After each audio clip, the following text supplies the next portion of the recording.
Bom dia, meu irmão, minha irmã. A graça e a paz do Senhor sobre a sua vida. Que você tenha uma semana repleta de bênçãos. Nós ainda teremos lutas, teremos dificuldades, mas o Senhor está conosco, derramando a sua graça, derramando a sua misericórdia sobre as nossas vidas. Que você possa usufruir da presença do Senhor nessa semana. Amém?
Bom dia, bom estar com você nesta hora, por mais um tempinho de Cata a Boas Notícias. Gosto muito da palavra de Jesus que fala sobre as tempestades. Nós encontramos isso lá em Marcos capítulo 4 da Bíblia, onde Jesus acalma uma tempestade. E ele então mostra grande poder naquele momento para que os discípulos aprendessem a confiar nele. Eu estava lendo um testemunho de uma matriarca da família Schurman, e eles então são uma família muito interessante que sai por aí pelos mares em volta do mundo, e como família, como mãe, pai e filhos aprenderam grandes coisas ao longo das travessias que eles fizeram. E ali eu gosto do seu testemunho, que ela disse, quando as ondas de mais de 10 metros acometiam a embarcação, eles tomaram essa consciência e aprenderam, não é? E o seu testemunho foi assim: se há uma certeza que nós aprendemos que existe, é que toda tempestade passa. Isso foi aprendido de forma muito prática. Eles não leram em livros, eles não aprenderam de ouvir falar, mas as suas vidas foram vidas que aprenderam na prática a superar as tempestades. E é interessante que a gente observa que Jesus também desejou ensinar os discípulos na prática.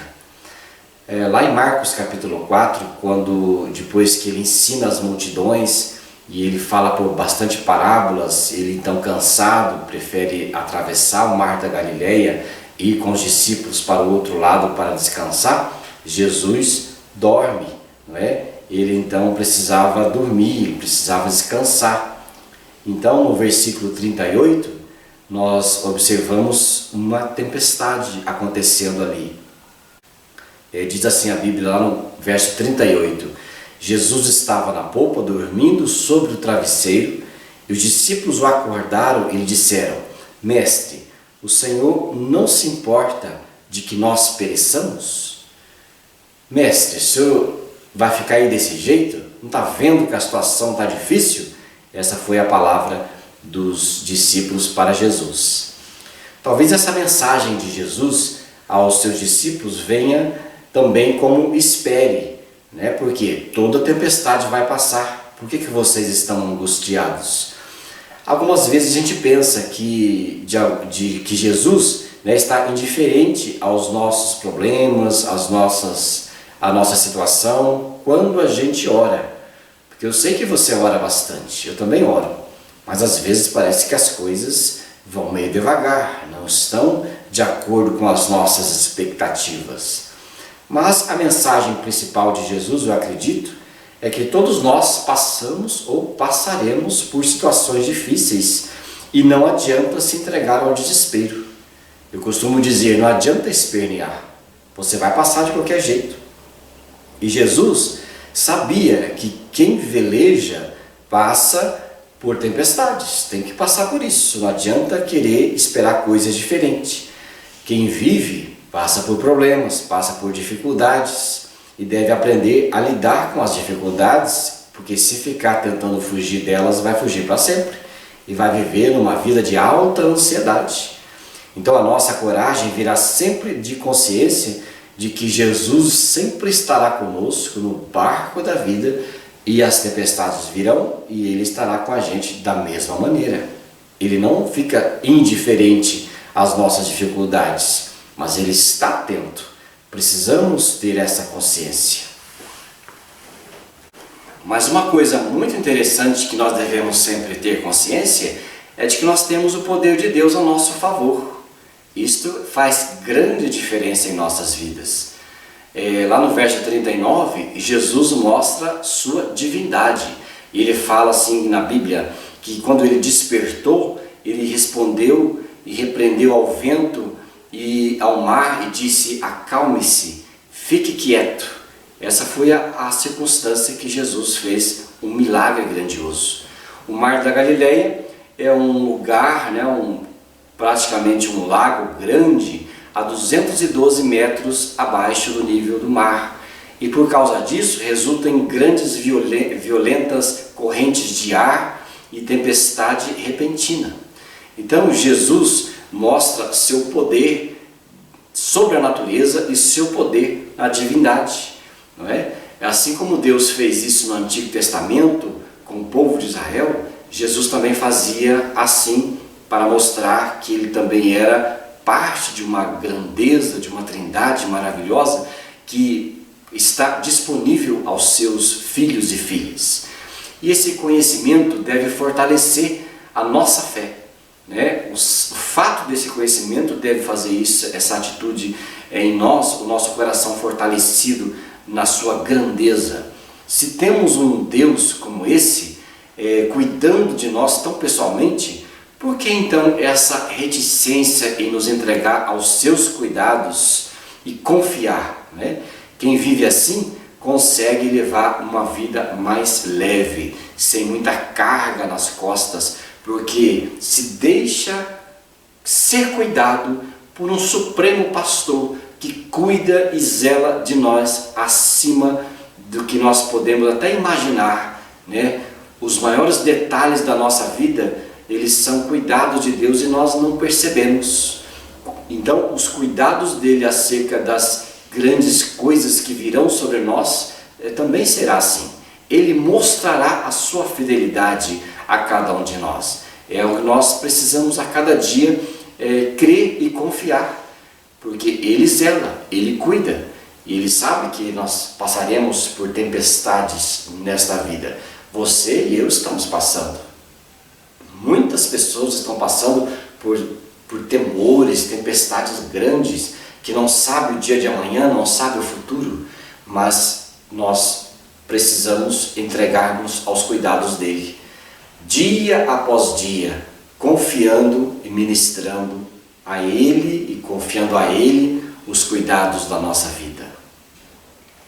Ali no versículo 40 nós encontramos ainda, Jesus perguntou: por que vocês são tão medrosos, tão tímidos?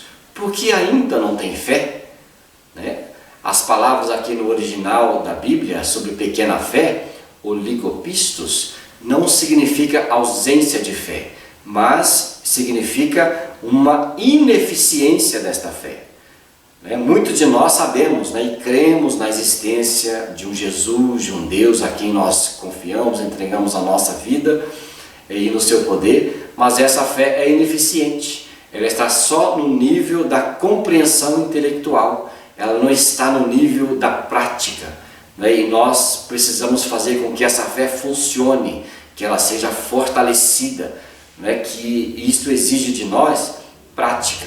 Nas menores circunstâncias que nós vamos viver, nós precisamos praticar, nós precisamos dizer à nossa alma: confie.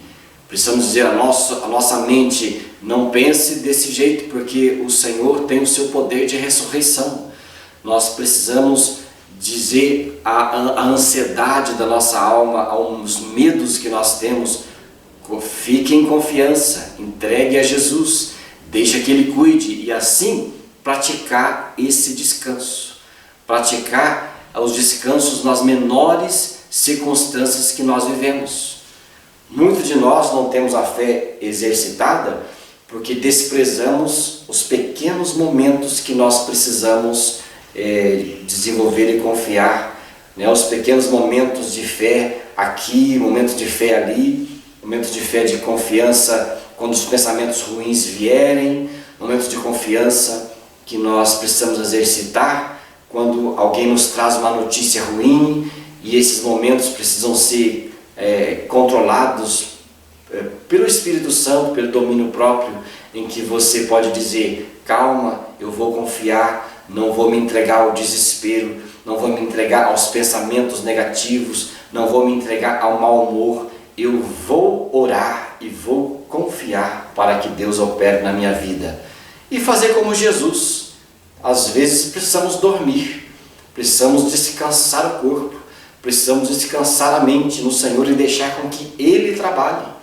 E assim vamos desenvolver aos pouquinhos uma fé ativa, que vai além do conhecimento intelectual, mas vá para a prática. Assim como o capitão veleja o barco, nós precisamos tomar as rédeas e velejar também e enfrentar as ondas grandes.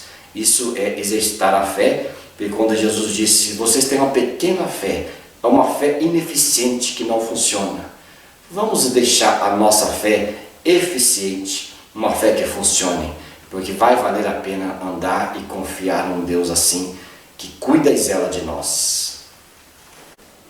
Como aprendeu a família Schurman, que na prática de enfrentar as tempestades adquiriram a confiança e a perfeição, assim também somos nós. Precisamos deixar a prática tomar conta da nossa vida de fé e andarmos com confiança e de que Jesus está sempre conosco, não nos deixará perecer. E nós vamos vencer qualquer tipo de tempestade. Milagres sempre são precedidos por tribulações e não adianta fugir. Dormir e descansar em confiança como Jesus talvez seja o grande remédio nas tribulações. Não podemos consertar telhado em dia de chuva, dizia alguém que eu conheço, e às vezes queremos fazer isso, né? Em tempo de tempestade, de angústia, de dificuldade, queremos sair por aí desesperados tentando consertar as coisas. Mas a melhor coisa é orar, descansar na confiança de um Deus que cuida e zela de nós. Que Deus te abençoe. Você está passando por tribulações e tempestades? Eu sei como é que são as coisas. Eu estou atento à televisão, às notícias e aos problemas dos brasileiros todos. Mas eu sei também que não há outro caminho a não ser orar e confiar em Jesus. Este é o caminho do cristão. Faça o que tiver às suas mãos. O restante entregue para o Senhor, que Ele vai cuidar de você e vai cuidar de mim. Seja essa a sua confiança. Um grande abraço e até o próximo momento para buscarmos juntos as boas notícias que existem na vida de fé.